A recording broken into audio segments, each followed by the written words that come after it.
Hi guys, I'm Megan Brightwood and welcome to my channel, or if you are returning then hi, nice to see you again, welcome back. If you haven't already, make sure to hit the subscribe button as well as the notification bell so that you know whenever I post a new video. I do try to post on Sundays and Wednesdays. Sometimes I'll sneak in a Friday video as well, but it just kind of depends on the week. So today I'm going to be talking about some projects that you may or may not have seen. I don't honestly know if these projects have all been on my channel at some point, but I do know for a fact that they are not on my Ravelry page. And if you don't know what Ravelry is, it's basically this online community of knitters, and there are a ton of patterns on there. You can post your projects that you've been working on or finished, and I would love to be one of those people that posts all of their projects there, but I am not. I forget so frequently. In fact, I think the last project that I added to my Ravelry page was maybe a year ago, and I will leave my link down below if you want to check it out. But yeah, I'm not good at updating it. So I went through my daughter's closet and just picked out the things that I know for a fact are not on there. I might do this with my son as well, but he's actually only got like one sweater himself on my Ravelry page, so it might be a different kind of video. But anyway, yeah, I went through my daughter's closet and got the things that I'd made her, and I thought that I would share those with you today. Will I make a Ravelry page on them? I don't know, maybe, maybe not, probably not, but anyway, let's just hop right into this. So if you've been on this channel for a while, you probably know that I tend to make a lot of sweater dresses for my daughter, so most of these are dresses. The first one is this. It is the Holly dress by Pernille Larsen. I love her girls patterns. The lace dress patterns are amazing. I have a few that I'm going to show you, and this is just one of them. It's out of a hand-dyed Stellina yarn, so I dyed this with my daughter Evelyn. It's just, you know, a RIT dye. I think it's called Green Apple, but it turned out really, really cute. I did see one on Instagram today that was made out of a really, really dark red. It was so pretty. I kind of want to make that for her now. But yeah, I have this one. It's got a ton of lace all over it, and the decreases for the sleeves, so it's worked from the bottom up, and the decreases are so cool. You almost can't even tell that they're there. I mean, it's a little raglan sort of decrease. Isn't that crazy? But yeah, love that. And then the edging all has this little holly berry sort of edging. Really, really pretty. I love this one so much. She wore this a ton at Christmas, so if you were watching the Vlogmas videos, you may have seen it. But yeah, that's my first little sweater dress that I know has not been on my Ravelry page. And then the next one is also by Pernille Larsen, and this is the vanilla dress.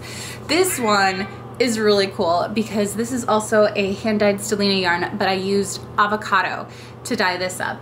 And it's supposed to be pink, I think. I had always heard that avocados were supposed to make like a pink dye, but this is clearly brown. It's really, really pretty though. Honestly, I can't really remember how this was constructed. I remember that it was really cool, but I can't remember if you slowly decreased towards the top or if you started at the top and then slowly increased. So yeah, I don't have a lot of information to give you on that. One thing that I did do a little bit differently on this project and then continued to do on a couple of other sweaters is that I actually crocheted the little button that goes right here, and so it just blends in with the rest of the sweater really, really nicely. Sometimes buttons are really fun to kind of add just a little extra pop, but sometimes it's kind of nice to just have a little hidden little guy there. So yeah, I really, really like how this turned out. It is a little bit stiffer compared to some of the other dresses that she has, but still very, very pretty. And this was her Christmas dress this year. I loved it. I have one more sweater dress to show you, and I know that you guys have seen this on this channel before. It is the Dagmar Dress by Petite Knit, and this is the only one that's made out of a non-hand-dyed yarn, actually. So this is out of a Cascade Heritage yarn in the colorway red. I love how it turned out, and Petite Knit's patterns, I know I rave about her all the time, but they are amazing. They're just such timeless patterns, and they're very, very straightforward, easy to understand. I just absolutely love them. So this one has a nice little collar detail here with some kind of ripple edging, and this edging is all over the place. So it's got it on the sleeves as well as the hem. It's just so nice. I love this. I think that I've made this particular dress 3 or 4 times. It's a staple in Evie's closet. So yeah, really love that. And then I do also have a couple of more tunic style sweaters to share with you. The first being one that you've seen around a lot, and I do have a version of this on my Ravelry page, but I think there's only one. It is the Blueberry Blouse by Pernille Larsen. I've talked about this particular pattern a lot, but I love it. It's got these really nice little berries on the neckline, and then it's also got this nice detail or lace detailing, and that actually goes all along the sleeve as well. So pretty.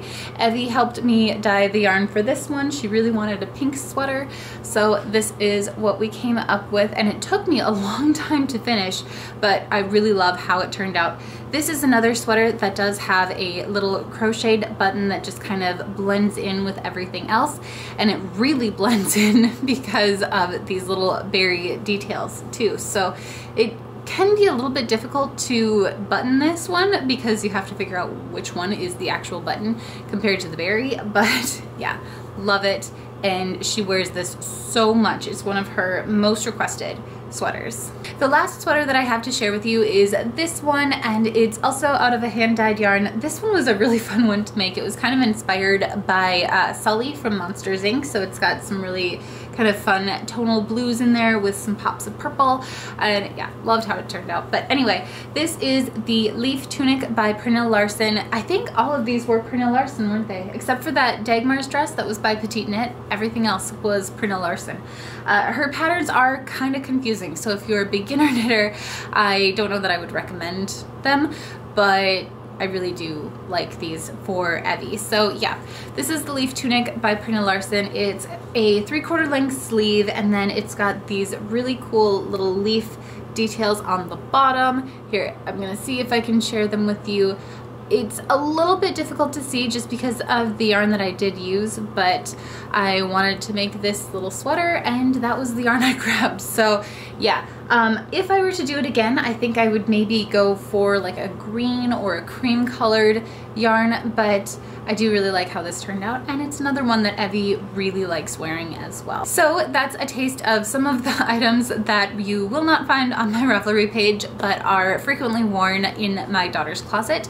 I hope you guys have enjoyed this video, and if you did, certainly give it a thumbs up, and if you haven't already, make sure to subscribe and hit the notification bell so that you know whenever I post a new video. I do try to post on Sundays and Wednesdays. Sometimes I'll post a bonus Friday video, but it just kind of depends. I've been consistent on YouTube here for probably about 2.5 months, so we're going strong. Pretty pleased with that, but I think I'm gonna get going, and I will see you in my next video. Bye!